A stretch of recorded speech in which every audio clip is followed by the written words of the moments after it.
CookieSwirlC. This is a true story about a real comment that I got from one of my viewers. It said, "Cookie, there has been weird stuff with my friend's purple Labubu. A few nights ago, she hung it on a bag before she went to bed. Her parents don't touch it, nor her baby sister.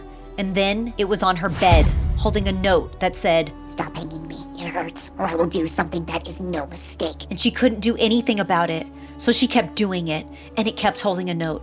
I don't know what happened. I'm scared. I really hope your friend is okay. I hope the Labubu hasn't done anything creepy or scary that hurt her. Please keep me updated. I would like to know what happens. But thank you for sharing your Labubu story."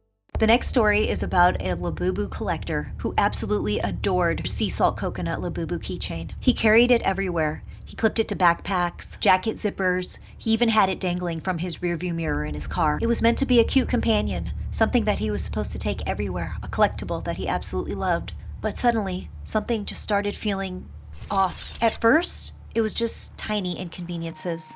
The keychain kept slipping off no matter how securely it was attached. He would just find it on the ground. Then, something really strange happened. He started finding notes, scribbled in an unknown handwriting, that spelled out, "Let me go." The notes were always in red. He didn't want to believe that they were written in blood, but sometimes it was kind of undeniable. At first, he brushed it off as a prank, but the signs grew more persistent, and even more strange things started happening. His phone started to glitch whenever he tried to record a Labubu on TikTok. Anytime he took photos of it, its face was blurry, distorted. He couldn't figure out what it was. He thought it was his phone, but it wasn't. There was something wrong with the Labubu. One night, he woke up in his room to find his Labubu keychain on his desk. There it was, just standing, completely straight up, untouched, perfectly placed, staring at him. Finally, he was desperate for answers.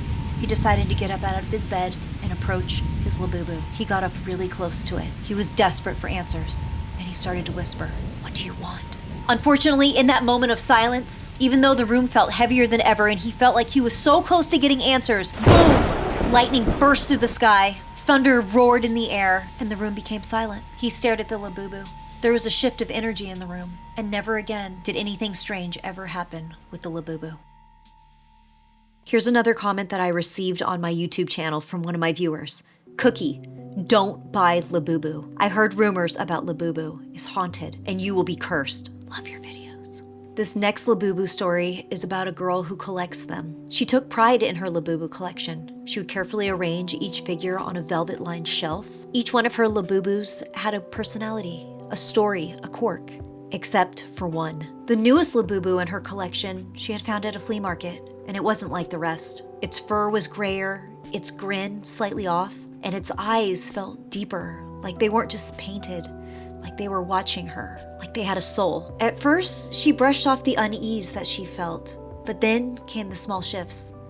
Every morning, the Labubu stood somewhere else, off the shelf, out of its case, on the desk, closer to her bed. Then, one night, she heard it.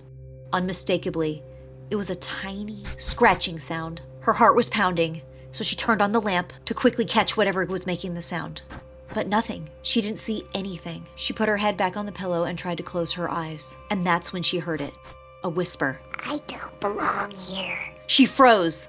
No one else was in the room. It couldn't have been the Labubu. She stood up and went to its case, and there it was. The Labubu was in there, locked. Was she imagining it?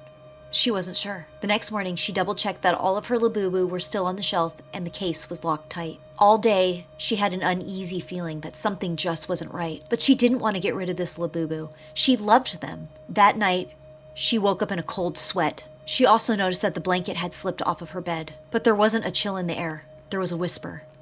This time, by her right ear. "You took the wrong one." She grabbed her pillow and the blanket that was on the floor and rushed into the next bedroom. She could not stay in there another night. The next morning, when she went back into her room, the shelf was empty. All of the Labubu gone. Her whole collection vanished.